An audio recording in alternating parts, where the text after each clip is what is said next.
बिस्मिल्लाहिर्रहमानिर्रहीम। मैं हूँ मोहम्मद असलम भट्टू। उम्मीद करता हूँ कि आप तमाम अहबाब खैरियत से होंगे। थोड़ी देर कबल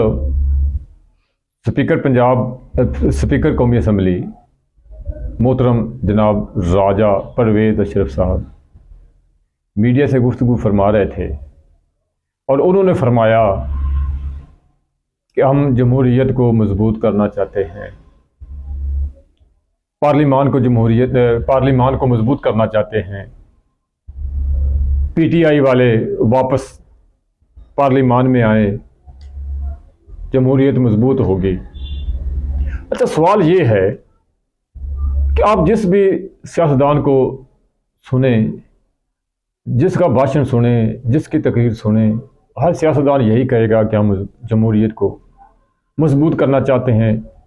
जमहूरियत होगी तो मुल्क आगे बढ़ेगा, जमहूरियत मजबूत होगी तो पाकिस्तान मजबूत होगा।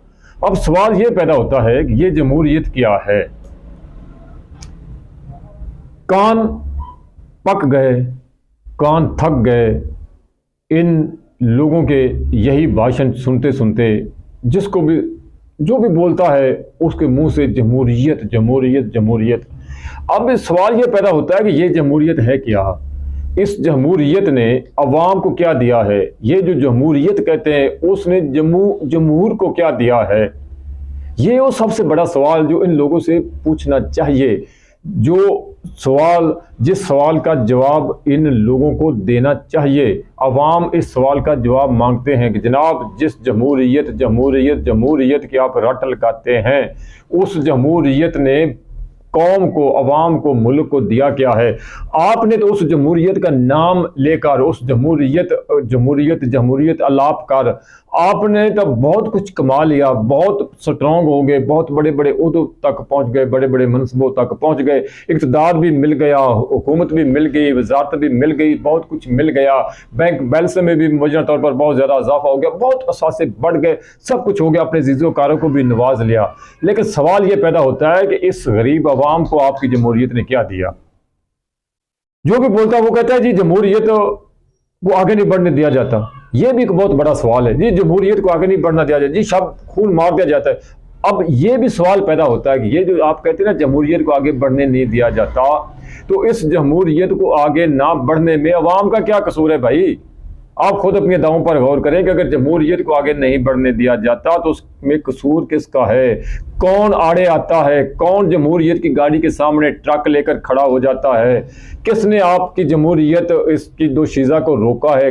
किसने आपकी जमहूरियत के दोशीज़ा के चेहरे से निकाब उठाया है? उसमें अवाम का तो कोई कसूर नहीं। अवाम को तो आप जब बुलाते हैं अवाम तो आ जाते हैं। आप 5 साल बाद इलेक्शन हो, 3 साल बाद हो, 10 साल बाद इलेक्शन हो, जब भी इलेक्शन होते हैं, जब भी आप अवाम को पुकारते हैं, ये लोग तो हाथों में पर्चियां पकड़े, लोग ठुड्डे खाते हुए, लाठियां पकड़े हुए, मजदूर लोग, कमज़ोर लोग, जवान ख़वातीन, नौजवान, बूढ़े, सारे के सारे जितने भी होते हैं वो तो अपने हाथों में पर्चियां पकड़े, अपने शनाख्ती कार्ड पकड़े पोलिंग स्टेशन पर पहुंच जाते हैं। वो तो अपने हिस्से का काम कर देते हैं। वो तो एक दिन के लिए आप अवाम को हक देते हैं अपने नुमाइंदों को मुंतखब करने का।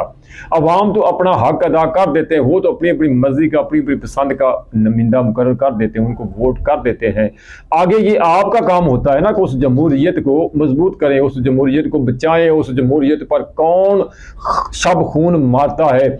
हजूर वाला, ये आपकी गलतियों की वजह से अगर जमहूरियत की गाड़ी जमहूरियत की पटड़ी से उतरती है तो इसमें कसूर अवाम का नहीं, कसूर आपका होता है। हजूर वाला, अपनी अदाओं पर गौर किया करें। खुद आप कभी बूट चाटने चले जाते हैं, कभी आप 4 नंबर गेट में दाखिल हो जाते हैं, कभी आप किसी के आगे झुक जाते हैं, कभी आप किसी के आगे हाथ बांधे खड़े हो जाते हैं। तो फिर जब आप गलतियां करते हैं, जब आपकी कमजोरियां उनके पास चली जाती हैं, तो फिर जनाबे वाला आपकी जमहूरियत पर शब खून मारा जाता है। और इस जमहूरियत ने अवाम को क्या दिया? रोटी नहीं मिली, कपड़ा नहीं मिला, मकान नहीं मिला। आज भी गुर्बत, महंगाई, बेरोजगारी की आग में अवाम जल रहे हैं। आप लोगों की जमहूरियत ने इस अवाम के से थूम तक छीन लिया। गंडा दाने अदरक, मैं उनकी दसा पंजाबी अदरक गंडे थोड़े अदरक फस गई, थोड़े गंडे फस गए, थोड़ा थूम फसा पिया। ये थोड़ी जमहूरियत है जनाब, जिन्हें लोगों को रोटी भी खोल ली, सब्जी तक लोगों की पहुंच तो दूर हो गई। तुसी कहंदे असीं जमहूरीयत नूं मजबूत करने है, तुहाडी जमहूरीयत नूं लोग की करन? जिंदा पेट खाली है जोरे वाला, वो तुहाडी जमहूरीयत नूं की करेगा? वो तुहाडी असैम्बलियां नूं मजबूत करके की करेगा? जिंदे घर खाउण वास्ते रोटी नहीं, जिंदे घर बिजली दे पैसा बिजली दा बिल अदा करने वास्ते पैसे नहीं, वो तुहाडी जमहूरीयत तुहाडी जमहूरीयत दा जिहड़ा राग तुसी लाओगे उसनूं की करेगा? उसनूं किवें समझ आवे तुहाडी जमहूरीयत की है? उसनूं की पता चले जमहूरीयत की हुंदी है ते किस चीज़ नाल खावी दी है? गरीब आवाम नूं सिर्फ 2 वक्त की रोटी की फिक्र है, उन्होंने अपने पेट की अग उन्हें बजानी है। थोड़ी जमहूरीयत ना गरीब नूं कोई फर्क नहीं। थोड़ी जमहूरीयत कमज़ोर होवे, थोड़ी जमहूरीयत मजबूत होवे। गरीब नूं कमज़ोर ना करो, गरीब नूं मजबूत करो। जब गरीब की बात करेंगे अब आप, जब गरीब के मसैल हल करेंगे, जब गरीब का चूल्हा जलेगा, जब गरीब के घर में 2 वक्त की रोटी तैयार होगी, जब गरीब पेट भर कर खाएगा, तो उसको आपके भाषण की भी समझ आएगी, आपके नारों की भी समझ आएगी, आपके वो जो आपका स्लोगन है, जो आपका मंशूर है, उसकी भी उसको समझ आएगी। जब तक आप लोगों का पेट भूखा रखेंगे तो लोग आपकी कोई चीज़ नहीं समझेंगे, किस चीज़ को नहीं सुनेंगे। लोगों को इस चीज़ से, अवाम को इस चीज़ से कुछ गर्ज नहीं है कि कौन असम्बली में आ रहा है, कौन असम्बली में जा रहा है। अवाम को तो इससे भी गर्ज नहीं होती कि आमरीयत है या जमहूरियत है, उन्हें तो सिर्फ अपने मसाइल से गर्ज होती। आज आप देखें ना, अवाम को क्या मिल रहा है? थाने में इंसाफ नहीं, कचहरी में इंसाफ नहीं, गरीब की कहीं सुनवाई नहीं, गरीब पर जुल्म हो रहा है, ज्यादती हो रही है। मीडिया का कोई बोलता है तो उसका गला दबा दिया जाता है, उसकी जुबान बंदी कर दी जाती है। एक शख्स के खिलाफ इतने इतने मुकदमे दर्ज हो जाते हैं। एक तरफ आपका कानून कहता है कि एक वकूए का एक मुकदमा दर्ज होगा, लेकिन अगर आप चाहें तो एक शख्स पर जितनी मर्जी एफआईआर दर्ज करा दें, कोई पूछने वाला नहीं। गरीब आदमी अपने जेन्युइन वकूए की दरखास्त लेकर भी थाने में धक्के खाता रहता है, थाने में रुलता रहता है, एसएचओ के कमरे में बैठ बैठ कर वापस आ जाता है, कोई सुनवाई नहीं होती, उसकी जेन्युइन जायज वकूए की भी एफआईआर दर्ज नहीं होती। लेकिन जब आपकी जमहूरियत चाहती है, जब आपकी आमरीयत चाहती है, जब आप बड़े लोग चाहते हैं, तो एक शख्स के खिलाफ पूरे मुल्क में मुकदमा दर्ज हो जाते हैं, एफआईआर की भरमार हो जाती है, मुद्दई भी सामने आ जाते हैं, ऐसे जैसे जमीन में से कुछ चीज बरामद हो जाती है। तो इस तरह मुद्दई भी सामने आ जाते हैं और मुकदमात भी दर्ज हो जाते हैं। लेकिन गरीब लोगों को तो एफआईआर, जेन्युइन भी एफआईआर दर्ज नहीं होती, वो बेचारे मारे मारे फिरते हैं। तो ये आपकी जमहूरियत, इस आपकी जमहूरियत को अवाम ने क्या दिया है? इस जमहूरियत से अवाम को मिला आज तक क्या है? 70-75 साल गुजर गए, 70-75 साल गुजर गए, आप जमहूरियत की रट लगाए हुए हैं। जो भी आता है वो जमहूरियत की बात करता है, जमहूरियत को मजबूत करने की बात करता है। लेकिन कभी आपने क्या सोचा है कि अवाम को कैसे मजबूत करना है? अब आप लोगों को नहीं पता कि अवाम किस कर्ब से गुजर रहे हैं। हमारे पास लोग आते हैं, हमें पता है, हम निचली सतह के लोग हैं, निचले तबके के लोग हैं। हमारे पास वो तबका आता है जो हर तरफ से ठुकराया हुआ है, जो हर तरफ से मायूस हो चुका है, जिसके पास कोई खाने के लिए कुछ नहीं, जिसके पास कोई वसैल नहीं, वो लोग आते हैं। आपको नहीं पता ज़ोरे वाला, आप असम्बली में बैठे हैं, आपने जमहूरियत को मजबूत करने की बात करनी है। आपको नहीं पता कि गरीब कितना कमज़ोर हो चुका है, गरीब की हालत कितनी पतली हो चुकी है, गरीब किस कर्म का और किस अज़ियत की कैफियत में जिंदा रह रहा है, आपको नहीं पता। आप अपनी जमहूरियत को अपने पास रखें, लेकिन खुदा के लिए कुछ अवाम के लिए कुछ करें। उस जमहूर जिसने आपको ईवान के आला ईवानों तक पहुंचाया, इक़्तिदार के आला ईवानों तक पहुंचाया है, जिन लोगों के वोट से, जिन लोगों की पर्ची से आप इस मनसब तक पहुंचे हैं, कोई वज़ीर आज़म है, कोई वज़ीर आला है, कोई स्पीकर पंजाब असम्बली है, कोई स्पीकर कौमी असम्बली है, कोई वज़ीर है, कोई मशीर है, बड़े बड़े आप सरकारी अखराजात पर आप इंजॉय कर रहे हैं, बड़ी बड़ी गाड़ियों में, बड़े बड़े घरों में रह रहे हैं, जिनकी वजह से आप वहां तक पहुंचे हैं। आपको पता है वो यहाँ क्या कर रहे हैं, उनकी हालत क्या है, उनकी शब रोज किस कैफियत में गुजर रहे हैं, कितनी अजियत का शिकार है वो, आपको कुछ मालूम नहीं। तो आप खुदा के लिए इन लोगों के लिए भी कुछ और चलते चलते मैं आपको ये भी कह दूंगा, आप जमहूरियत की रटे लगाते हैं, मगर जब अवाम आपका रवैया देखते हैं ना, तो आपके रवैये में कोई जमहूरियत नहीं होती। अगर आपने अवाम को जमहूरियत का दर्स देना है ना, और किसी और इदारे को भी जमहूरियत का भाषण देना है, तो सबसे पहले आप अपने रवैयों में तो जमहूरियत लाएं। एक शख्स अगर पार्टी के सरबराह के खिलाफ, जो पार्टी सरबराह होता है, उसकी मर्जी मंशा के खिलाफ एक बयान दे देता है, तो जो पार्टी का हेड होता है उसको गवारा नहीं होता। एक तरफ आप कहते हैं जमहूरियत होनी चाहिए, दूसरी तरफ अगर आपकी मर्जी के बगैर, पार्टी सरबराह की मर्जी के बगैर या उसकी पॉलिसी के बरक्स कोई मेंबर बयान दे देता है, तो फौरन उसकी रुकनीयत खत्म कर दी जाती है। आदम स्वाति की गिरफ्तारी पर मुर्जा खोखर साहब थे, सेनेटर थे, उन्होंने एक बयान दिया था, जरदारी साहब को नागवार गुजरा और बिल आकर सेनेट की सीट से भी उसको हाथ धोने पड़े और पार्टी से भी उसको निकाल दिया गया। ये आपकी जमहूरियत। तो इसलिए अगर आप जमहूरियत का दर्ज देते ना आवाम को, तो पहले अपने रवैयों में जमहूरियत लाए, अपनी पार्टी में जमहूरियत लाए। है जरूरत किसी के नून लीग में से बहर को निकल जाए, होता बड़ा होता निकल जाए, नहीं निकलेगा। इसलिए नहीं निकलेगा, क्यों नहीं निकलेगा? एक तरफ आप जमहूरियत कहते हैं, दूसरी तरफ आप सारे ओहदे। जब भी बात होती है तो जिसके साथ शरीफ ना लगे वो बड़े ओहदे पर नहीं बैठ सकता।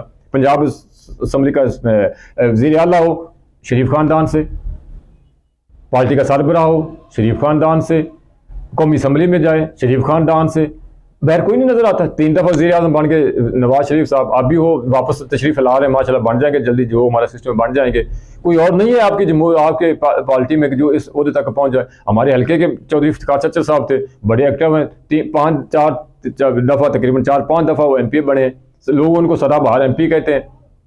जब एहतजाजी तहरीक चल रही थी, मुझे क्यों निकाला, और उसके बाद भी एहतजाज हो रहा था, तो अब जब पंजाब असम्बली में खरीदो फरोख्त हुई पिछले दौर में, तो उस वक्त भी उन्होंने बहुत एक्टिव किरदार अदा किया। साहिवाल डिवीज़न के वो सेक्रेटरी जनरल भी हैं और बड़े एक्टिव हैं। यहाँ से जब भी कोई जलसा जुलूस होता है, यहाँ से वो अपने लोगों को लेकर भी जाते हैं, हर जगह पहुँचते, इस्लामाबाद पहुँचते हैं, लाहौर पहुँचते हैं, बड़े एक्टिव हैं। हमजा साहब के भी बहुत करीब हैं। और जब वो उस होटल में बैठे थे तो उन्होंने अपनी जेब को शलवार में डालकर उन्होंने इतना भंगड़ा डाला था, इतना भंगड़ा डाला था कि हल्के के लोग यहाँ पर उनके भंगड़ा देखकर, उनके जो था उसको देखकर यहाँ हल्के के लोग यहाँ पर झूमना शुरू हो गए थे। और उन्होंने इज़हार यकजहती के लिए चौधरी इफ्तिखार चच्चर साहब के साथ उन्होंने भंगड़ा डालना शुरू कर दिया था। किस लिए? कि शायद मुमकिन है, हो सकता है कि पंजाब में जब नून लीग की हुकूमत आ जाएगी तो इस हल्के के लिए भी उनको वजीर बना दिया जाएगा और हमारे हल्के का कुछ काम समझ जाएगा जो गुज़श्ता कई सालों से रुका हुआ है। तो चौधरी साहब शायद उनको कोई वजारत मिल जाए पंजाब में और हल्के का काम हो जाएंगे। तो उनको ऐसे लोगों को भी नज़रअंदाज किया गया, सिर्फ अपने लोगों को नवाजा गया। तो ये है ज़ुरेवाल आपकी जमहूरियत।